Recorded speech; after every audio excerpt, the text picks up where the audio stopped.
I was 10 years old when my father passed away. That day changed our lives in ways I couldn't understand at the time. My mother, Elizabeth, was devastated. She became quiet and distant, barely speaking to anyone.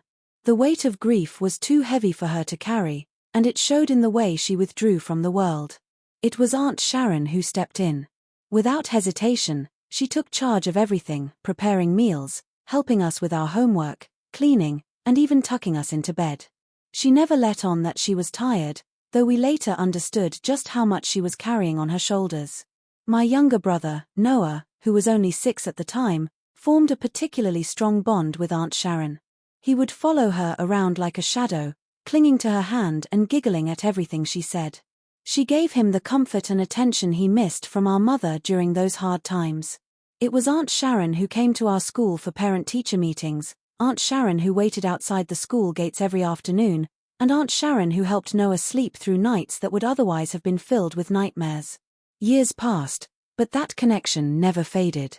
Even when Mom began to heal and return to her old self, the bond between Aunt Sharon and Noah remained something special. She understood him in ways few others did. When he got quiet, she noticed. When he was excited about something, she listened with genuine interest. Their relationship was more than just familial, it was built on trust, patience, and an unspoken understanding. One winter evening, when Noah was 15, he came home from school looking pale and downcast. It was just the two of us at home, and I watched him from across the kitchen as he sat quietly at the dining table, poking at the food on his plate. "Noah, what's wrong?" I asked. He didn't answer. Instead, he got up, left his food untouched, and went to his room. I wanted to follow him, but I knew he wouldn't talk to me. So I did the next best thing, I called Aunt Sharon. She came over within the hour, her coat still dusted with snow. Without a word, she went straight to Noah's room. I watched as she knocked gently and then entered. They talked for over an hour. I never heard a raised voice, just the soft murmur of her soothing words. When she came out, she had a look of quiet sadness on her face, but she smiled and said, "He'll be all right. Just give him time." Later, I found out Noah had been struggling with a friend at school who had been bullying him. He was too embarrassed to tell anyone except Aunt Sharon.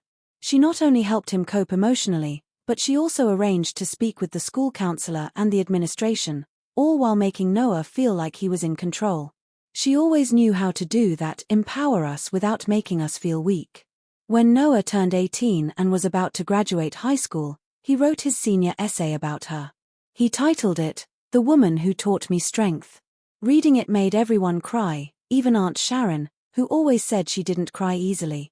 In college, Noah called her more than he called Mom or me. It was always Aunt Sharon who knew the right words to say when he was homesick, stressed, or feeling lost. She sent him care packages filled with baked cookies, handwritten notes, and little reminders of home. One summer, when he returned from college for a break, we noticed something had changed in him. He was quieter, more thoughtful, and he kept asking Aunt Sharon to tell stories from when he was younger. One day, I asked him why. He said, "I just realized how much of my life she shaped.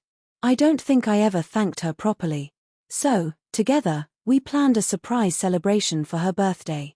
We invited everyone, friends, family, even her old colleagues from the library where she used to work.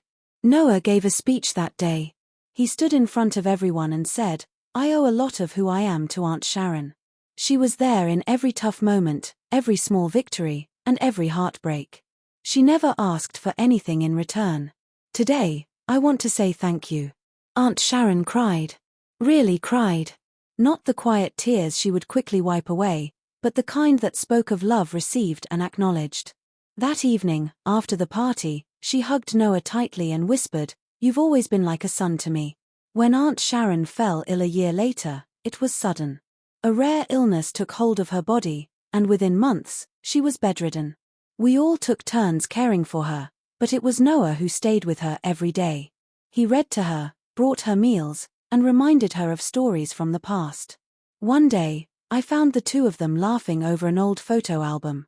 Aunt Sharon's face lit up with joy even though her body was frail. Noah kissed her forehead and said, "You gave me life in more ways than one." She passed away peacefully a few weeks later. The funeral was filled with people whose lives she had touched: students, neighbors, friends, and family. Noah delivered the eulogy. His voice shook, but he spoke clearly. Aunt Sharon was not just an aunt. She was love, kindness, and strength personified. She raised me in ways I'll spend my whole life trying to live up to. Even now, years after her passing, her memory lives on in the way Noah treats others, with empathy, patience, and quiet strength. And whenever someone asks him who his biggest influence was, he always says, "My Aunt Sharon." Life has moved on in many ways since Aunt Sharon's passing. Noah is now a teacher at a local high school, and he always makes time for students who feel unseen or unheard. He says it's his way of honoring Aunt Sharon's legacy by passing on the same love and understanding she once gave to him. He often tells me, "If I can be even half the person she was, I'll consider myself a success." Our family gathers every year on her birthday, not to mourn her absence, but to celebrate the presence she had in our lives. We share stories, cook her favorite dishes, and remember the lessons she taught us: lessons of resilience, compassion, and unconditional love. Aunt Sharon may no longer be with us in the physical world, but her spirit continues to guide us in everything we do. Her impact on Noah was just the beginning. Through him, and through all of us who were lucky enough to know her, she lives on. And she always will.